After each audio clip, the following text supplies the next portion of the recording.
Welcome to my channel Heart Meets Spirit. This channel is intended to support you improving and changing your life. Live a life of love, trust and confidence. Enjoy. I'm your host, Dr. Joe Dispenza. Let's begin.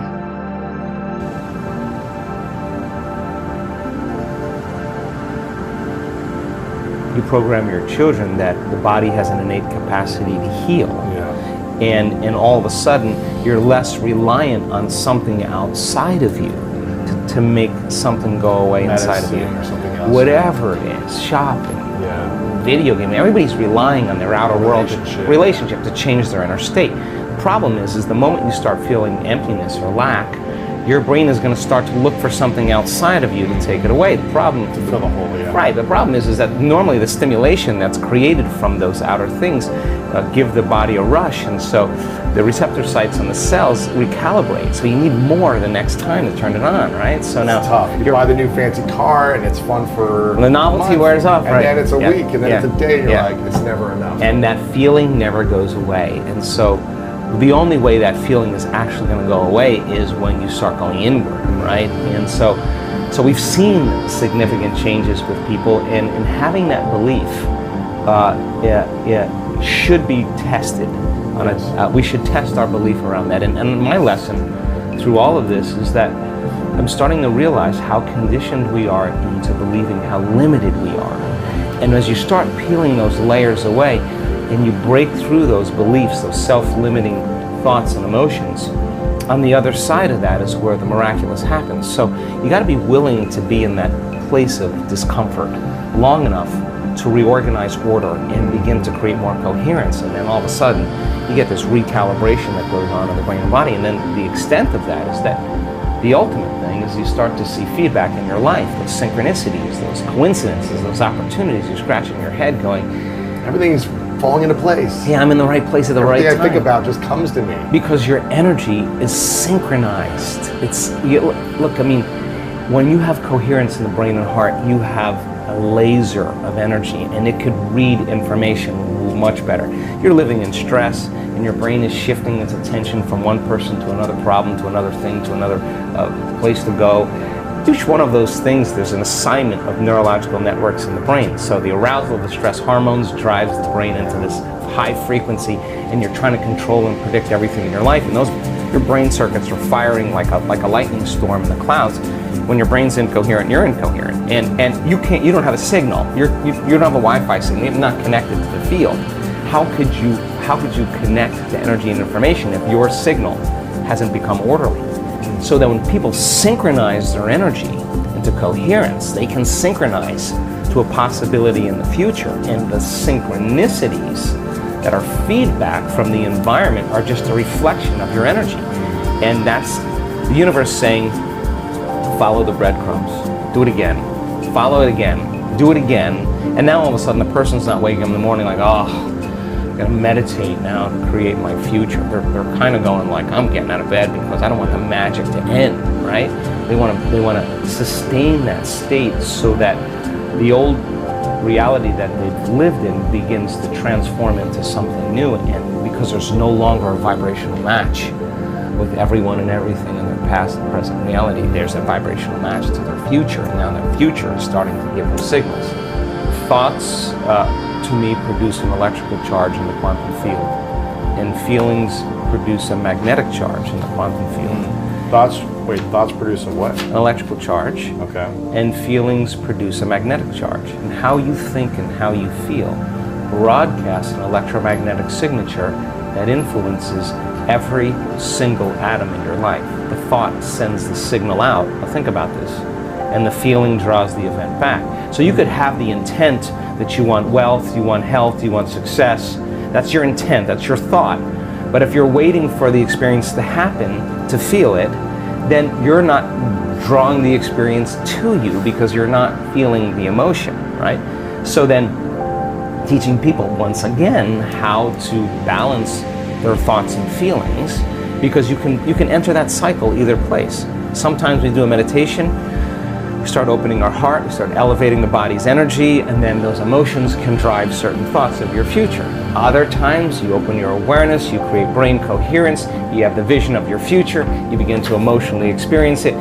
However you want to jump on that cycle, and then sustain it. Because the longer you're conscious of that energy, the more you're drawing your future to you. So then most people spend their lives, right? We live in this realm called space-time, three-dimensional reality, and you move your body through space. In three-dimensional reality, it takes time. Yeah. So everything, all your goals, all your dreams, all your visions, you're going to have to get your body up and drag it through space every day to pay off that, that home that's in your future, right? Right. When you create from the field instead of from matter, when there's a vibrational match between your energy and some potential, and your thoughts and feelings are coherent, now you are going to begin to collapse time and space, or the experience is going to be drawn to you. Now you're the vortex to your destiny, and now you don't have to go anywhere to get it, because you're not playing by the rules of three-dimensional reality. You're playing by the rules of energy and the quantum.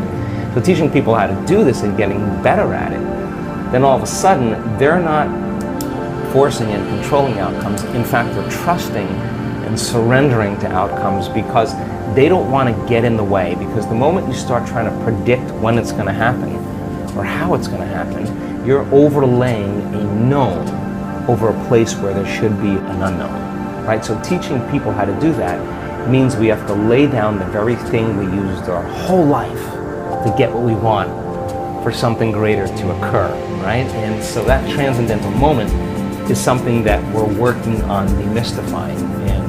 And you could be a gluten-free person, you could be a gluten-full person. You could drink wine, not drink wine. You could be rich, you could be poor, you could be any color, any shape, any size.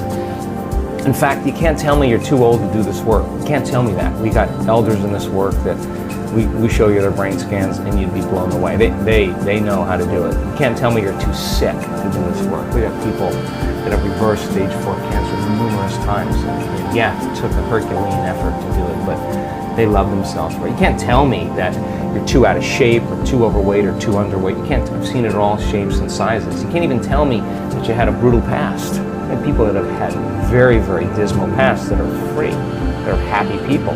You can't even tell me you never meditated before. In fact, our research shows that many people have never meditated before have the most profound experiences, because they're not trying to make anything happen.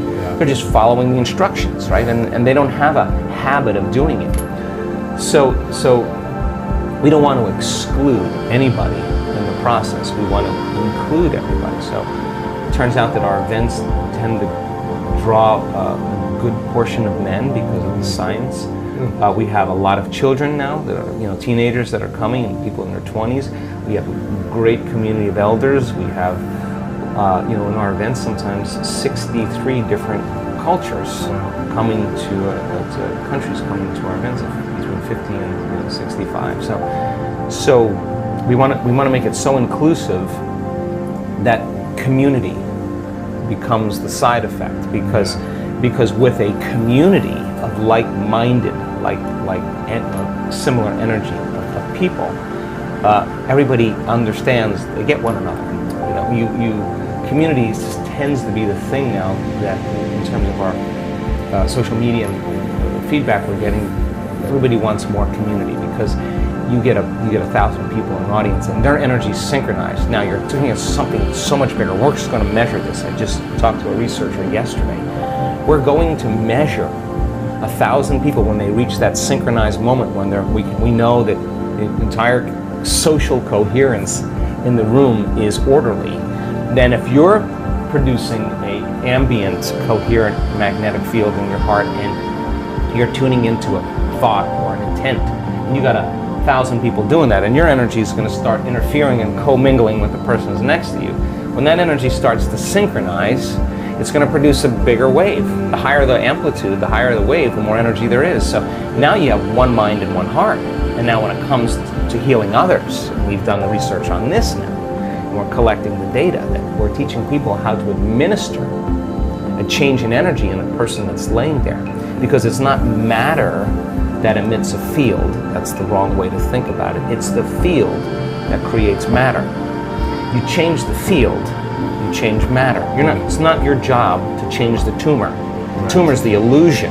it's the pattern in the field that has to be changed. So once people start reversing this, then you start seeing tumors disappearing. You start seeing blind people seeing, deaf people hearing. You start seeing people with Parkinson's disease switch on. I mean, you start seeing stage 4 cancer is reversing because now you're swimming upstream. You're going to the headwaters and making that change. So pushing the envelope and then seeing that in a community, when a community is synchronized towards the second half of a week-long event.